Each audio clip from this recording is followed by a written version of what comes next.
Bonjour à tous, on retrouve pour une nouvelle critique sur le nouveau film de Sam Raimi qui s'appelle Highway to Light qui est sorti le 30 janvier 2026. Ce film raconte l'histoire d'une femme qui espère grimper les échelons à son endroit de travail, mais malheureusement son boss lui accepte pas un nouveau job pour grimper ces échelons-là, mais il lui accorde une affaire, elle peut rejoindre leur avion pour un voyage à Bangkok, si je me trompe pas c'est cet endroit-là.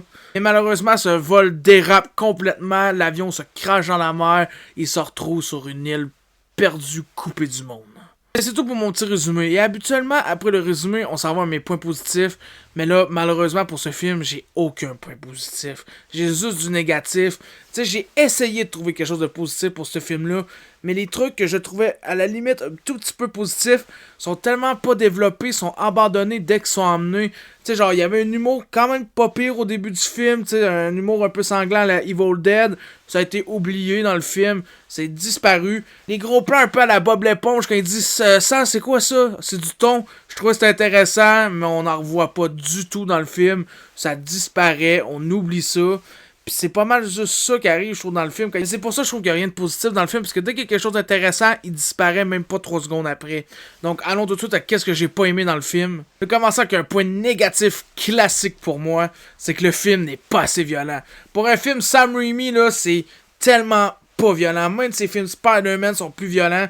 Tu sais, moi, je m'attendais à un film violent. Tu sais, eux qui ont vu le film en avance, je voyais souvent des critiques sur Facebook dire « Le film le plus violent de 2026. Ah, c'est tellement violent, j'ai failli m'évanouir dans le cinéma. » Je voyais très souvent ça. Puis non, le film n'est pas violent. Oui, à un moment donné, elle arrache la tête d'un facochère. Il y a un petit œil qui sort. Mais c'est pas violent. Il y a juste ça qui est un peu violent dans le film. Sinon, le reste, c'est pas violent. Je sais pas comment ça va être pour avoir un 18 ans et plus aux États-Unis. D'autres, on a eu un 13 ans et plus. Limite, je l'aurais mis général, le film, tellement qu'il est pas violent.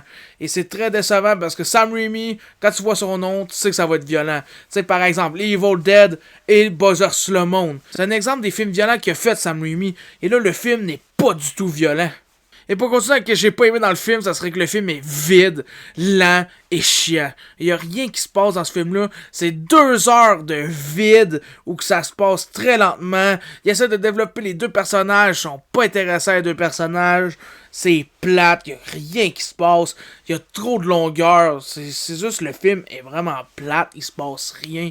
Si vous voulez écouter un film qui est vraiment très plate, je vous conseille ce film-là parce qu'il y a rien qui se passe.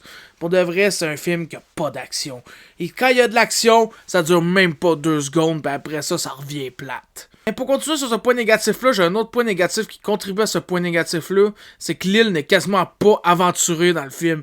C'est un potentiel manqué à mon avis, parce que sur une île perdue, tu pouvais faire n'importe quoi, des espèces d'animaux qu'on n'a pas découverts, des monstres, des endroits creepy, des grottes. Là, non, il n'y a rien, on reste juste sur la plage dans le film. Puis c'est dommage que c'est vraiment un potentiel manqué qui aurait rendu le film plus intéressant, à mon avis. Mon prochain point négatif, c'est quelque chose qui s'éloigne un peu de ce que je viens de dire, mais à mon avis, le film, c'est un mélange de tout et de n'importe quoi en termes de genre de film. On devrait amener le film, on dirait qu'il voulait faire un film d'horreur. Après ça, oh non, on veut faire un film plus horreur-comédie. Oh non, après ça, on veut faire un film d'amour. Oh non, on veut faire un film action. Oh non, on veut faire un film drame. On dirait qu'ils voulaient pas choisir sur un genre de film. Fait qu'ils ont tout collé ça ensemble. Puis c'est collé à la marde puis à la pisse. Parce que c'est vraiment mauvais. Mais c'est tout que j'ai à dire là-dessus, c'est que je trouve que le film, c'est trop de genres différents en même temps. Bon, mon prochain point négatif, c'est quelque chose qui s'explique assez vite et ça serait les effets spéciaux. J'ai trouvé que les effets spéciaux étaient dégueulasses dans le film. Tu sais, quand l'avion il se crache, c'est dégueulasse, c'est mal fait. Quand le facochère il se fait tuer, c'est mal fait, c'est pas bien fait. Pis tu sais, je suis pas quelqu'un qui connaît ça, la modélisation 3D ou la CGI. Je suis pas quelqu'un qui en fait, mais je trouve que c'était vraiment pas bien fait. Tu sais, je sais que le film avait un budget de 40 millions, c'est pas tant pour un film en vrai. Mais tu sais, Boys vs le monde, meilleurs effets spéciaux, puis le film a juste eu 15 millions de dollars. Pour de vrai, les effets spéciaux étaient pas bien faits dans ce film-là, je trouve. Pour mon dernier point négatif, ça serait clairement la fin. Quand la fin elle a commencé dans le film, ça veut dire quand les deux ont commencé à se battre, j'avais de l'espoir que le film augmente de notes. Mais non, ça a pas du tout augmenté, ça a moins baissé à cause de cette fin-là.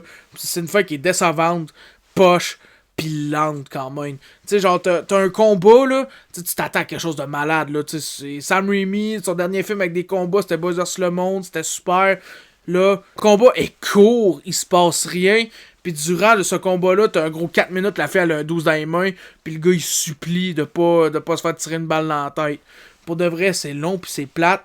Pis en plus, durant cette fin-là, t'as genre un plot twist où que la fille, elle disait « Va pas là, sinon ça va te piquer pendant une semaine. » Finalement, il y avait une villa, là. Tu sais, pour de vrai, s'il y a une villa sur cette île-là, inquiétez-vous pas, il y aurait de la sécurité, des hélicoptères qui tourneraient autour de l'île, puis ils auraient remarqué.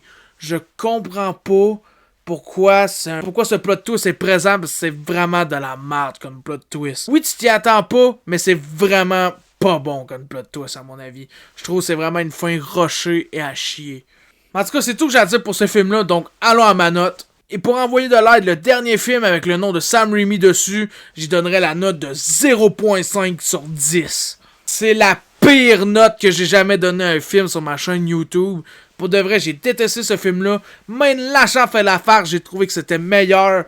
Là, pour de vrai, j'ai trouvé que c'était de la grosse merde, ce film-là. J'ai détesté. C'était plate, c'était juste à chier. Je vais pas me répéter, mais j'ai détesté ce film-là. En tout cas, c'est tout que j'ai à dire sur ce film-là. Comme vous pouvez voir, j'ai détesté ce film-là. Mais si vous avez adoré le film, venez commenter dans mes commentaires votre avis. Je veux voir votre avis. Et pour de vrai, c'est pas à cause que je fais une vidéo que j'ai une meilleure opinion que vous.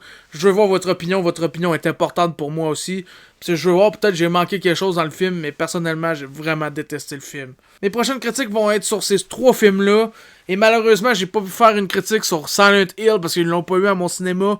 Et malheureusement, j'ai pas pu faire une critique sur Iron Lung parce qu'aucun cinéma proche de chez moi avait le film. Mais en tout cas, c'est tout que j'ai à dire. Fait à la prochaine et n'oubliez pas de vous abonner.